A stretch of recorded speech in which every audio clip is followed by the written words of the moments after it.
So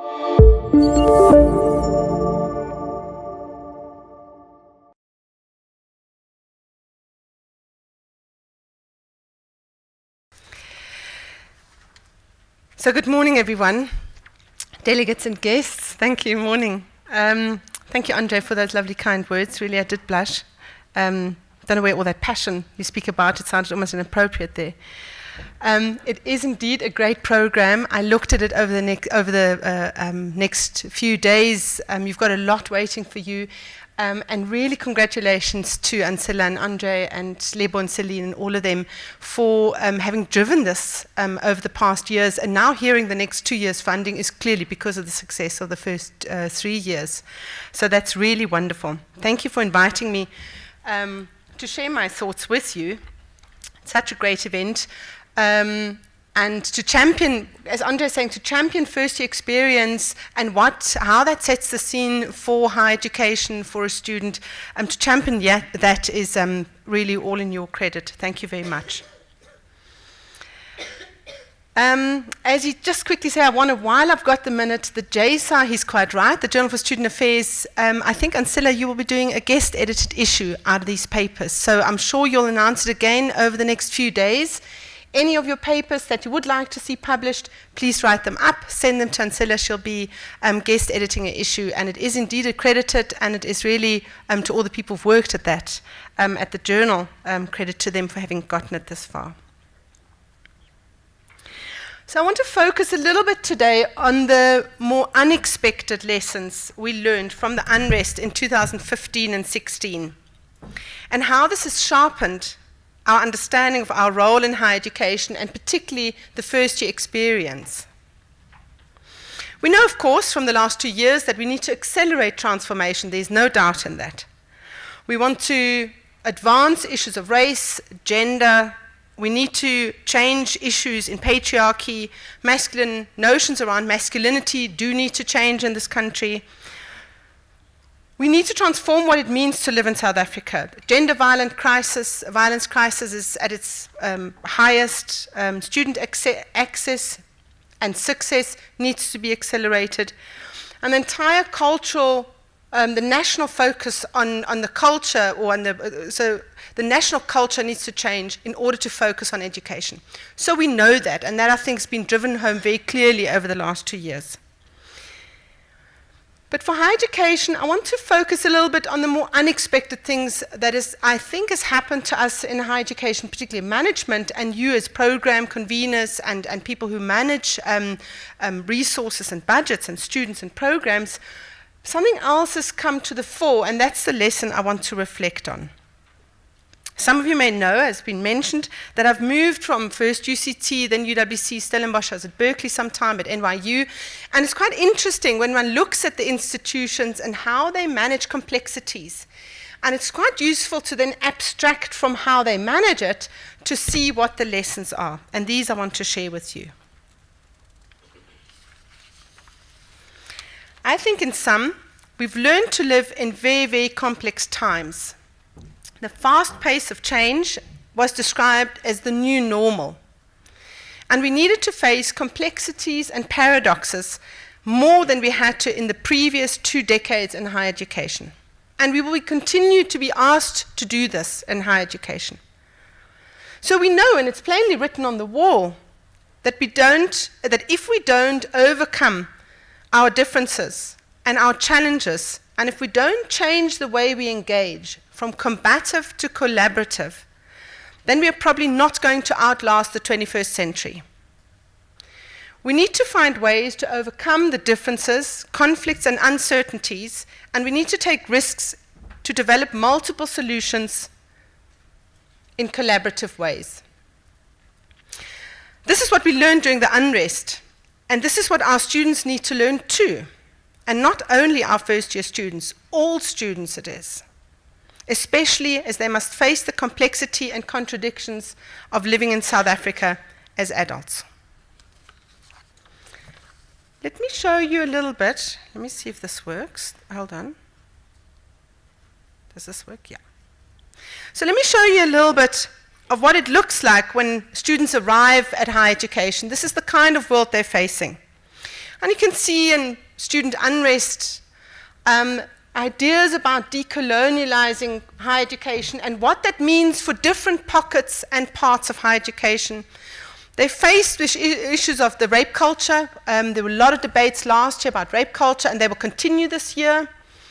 I put that one picture in the middle of this child that was found, you recall that, in the Mediterranean. And that's kind of the brutal world full of contradictions that these students need to face when they grow up and come into higher education. So we speak about rape culture, and we speak about the dangers of patriarchy, and then we have a president that has a good woman standing in front of him saying, "Remember Kwezi." So it's these kinds of contradictions that we need to face. Just at the bottom left, you see Quebec. So I'm putting this picture in to show that this is not just a South African issue. It is really around the world that higher education and youth is in a very fractious space. And then in the bottom right, you see women who feel that they need to go to such lengths to speak about the rights to their bodies or to protect their bodies and speak about rape culture. In the middle, you see, of course, some other offensive pictures there. So there we are. So this is kind of, this is the world that they see when they arrive. It's complex, brutal, illogical, nonsensical, tense, combative, and full of contradictions. Now let me make this clear. I don't for 1 minute think that the children in South Africa don't know about this world already when they arrive with us.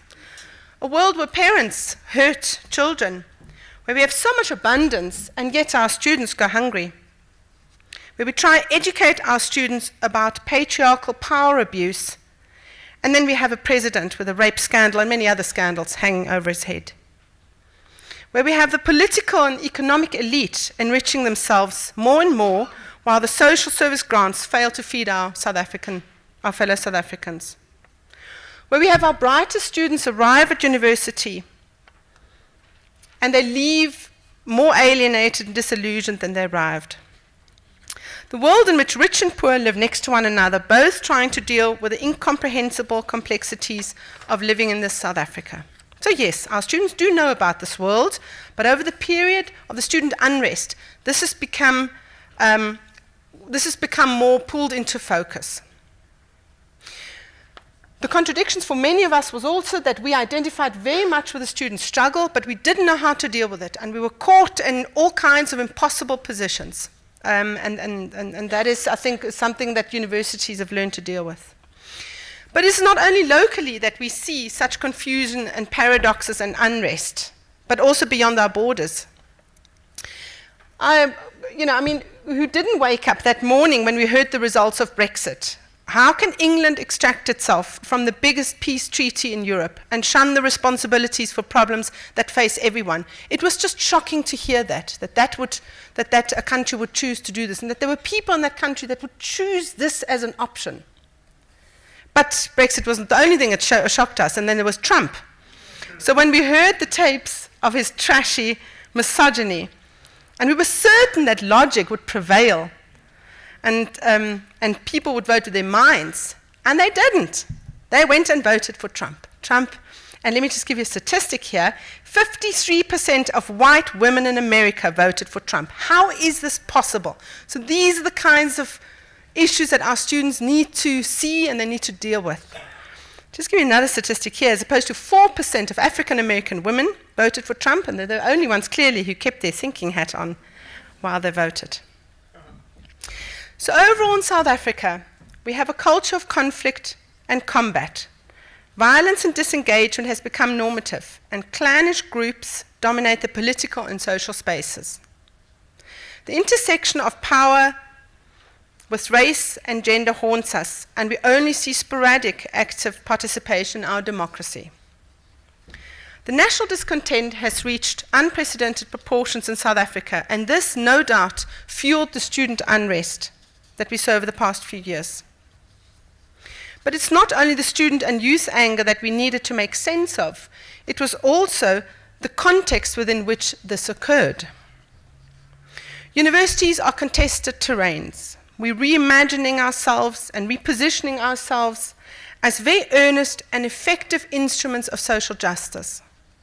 It is the very space that we are in that is shifting and changing dramatically around us. higher education and the universities have become one of the few effective social mobility avenues.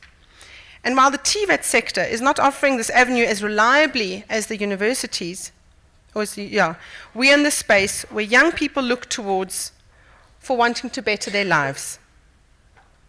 So the system is needing to reshape itself into a mass education tool for which it is not designed nor equipped. So our world is changing and shifting, creating uncertainties and challenges. What then happens to how we engage with it? What happens to us when we feel surrounded by uncertainty, by new realities and change? We get scared. And what happens to us when we get scared? The psychological and neuropsychological research and findings tell us a lot here. Our brains change, our perceptions change, our behavior changes. First, our adrenaline comes up, cortisol comes up. We live in a state of hyper-arousal and hyper-alertness. We feel anxious and we withdraw, we retreat into our corners. We retreat into binary thinking, simplistic solutions, them, they thinking, blaming. We distrust others and become defensive and aggressive. So we tend to reduce information input. We ask fewer questions when we're scared. Our social circle becomes smaller, and we focus inwards. We think a lot in terms of them and they, and we blame, and we get angry. We innovate less, we take less risks, and we learn less. So this is what happens to us when we're stressed. Time gets less, we are more and more anxious, information feels contradictory, anxiety dominates us, we're distrusting, we withdraw. But this is the paradox. In order to resolve the complexities that we are facing, we need to do the opposite of what stress is making us do. Marlon in 2014 did a lovely paper on leading in complex contexts, and she lists a few critical characteristics on how complex situations require us to be. And this is the lesson we need, that we have learned over the past few years. And our responses to complex and conflicting realities needs to take on new forms. So the requirement really for how we need to engage when we're stressed, or in complex realities. So in order to resolve complex contexts and to respond well in times of stress, we need to open up and listen more, not less. We need to seek more information from unlikely sources, not shut people out. We need to be satisfied with good and reasonable solutions. We need to be comfortable with a variety of solutions, not fixated on the perfect one. We need to engage in fluid and multiple ways, seeking support from unlikely sources. We need to take risks, look towards novel and innovative ways of unlocking challenges. We need to accept that old rules and patterns have changed. This then becomes the new engagement style, managing this tension between, on the one hand, feeling scared and feeling in a combative space because of stress, but at the same time needing to mobilize characteristics and competencies in us that are really quite counterintuitive. This is what we must develop, new ways of engaging. So that then brings me back to our first year experience and to our students and to your work with students. Our students need to learn this lesson too. Our focus needs to be on teaching complexity and diversity, tolerating paradoxes and contradictions. Exactly what we've learned over the past years, or what we should have learned, I shouldn't speak so idealistically here, we need to share with our students. This should be the focus for our student development, introducing students to the complex realities where they need to guard against binary thinking or quick answers, guard against simplistic reasoning and simplistic solutions. Managing this tension, on the one hand facing new challenges in an unpredictable, complex environment, feeling anxious and stressed, and on the other hand, guarding against retreating into simplistic and binary thinking, dominated by aggression and defense. So we need students that can take risks and think innovatively, and listen and open up despite feeling stressed and anxious. So I just want to make sure you understand me correctly. I don't get that right either. I think it's a very difficult thing when one feels compromised to not leap into quick blame language and an us and a them thinking. I do it too when I feel very stressed. The more I'm stressed, the more I see myself doing the very behaviors that I mustn't do in order to get myself out of stress. It's a very difficult thing, and I'm in my late 40s and I'm still not getting it right all the time. So students can be forgiven for not getting it right. But I just want us to make us aware of what they face when they come in being 18 and having to face this kind of tension. So when we think about the first year experience over the next few days, Ancilla, Lebo and Andre, and colleagues, whether we work in the orientation program or we think about how best we design peer learning experiences, when we use technology or e-learning platforms, when we think about ECPs or we look on the data, towards data for our programs, I hope that we always keep in mind that our students, like ourselves, have to face complex and contradictory demands. They are scared and angry, just like we are.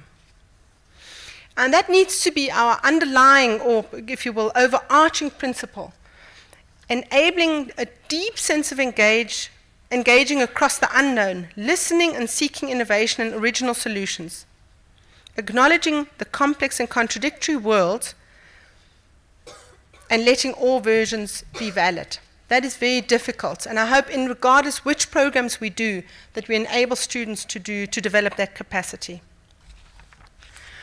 So then I took out the best practices, because best practices are really made for ideal and simple contexts, and we're no longer there. We're in a space where contexts change fast, and we need to settle with good solutions and good practices that guide us forward, and they need to be nimble and fast to adjust quickly as the world around us changes. So above all, we need to assist the students in developing the kind of resilience which assists them in opening up to new ideas and new ways of being with each other. Let me introduce a last thought. So it should be part of all first-year experience programs. All our work needs to be closely aligned to the graduate attributes which explicitly state these goals of fluid cognitive competencies. The graduate attributes and the related learning outcomes which most institutions here have, I'm sure most of you here have graduate attributes that you work towards as an outcome. So the graduate attributes and learning outcomes need to reflect this cognitive fluidity and psychosocial maturity I've been talking about. It is essential that these kinds of fluid and resilient mental and emotional social competencies find expression in the graduate attributes and the related learning outcomes. So when we design and shape the programs that you do shape, the mentoring orientation programs, the tutoring or support programs, these need to be aligned explicitly with the kinds of competencies that we're speaking about here. Student success is having cognitive fluidity, reaching across the divide and across difference, engaging with complexities and paradoxes. So let me come to an end and focus us on the task ahead. So we focus not only on our work in the first year and the undergraduate experience, but also on the immense task of developing students who can manage the tensions inherent in the complex and contradictory world of today. Our students must become universal citizens with a deep sense of social justice, simultaneously African and citizens of the world, simultaneously activist and listener, agents of change and someone who honors heritage, someone who views others as equals and also sees the difference. This is imagining a vision for success. Our students need to be able to master the tensions inherent in being alive in South Africa today. And this is our new struggle. This is our new challenge. I thank you.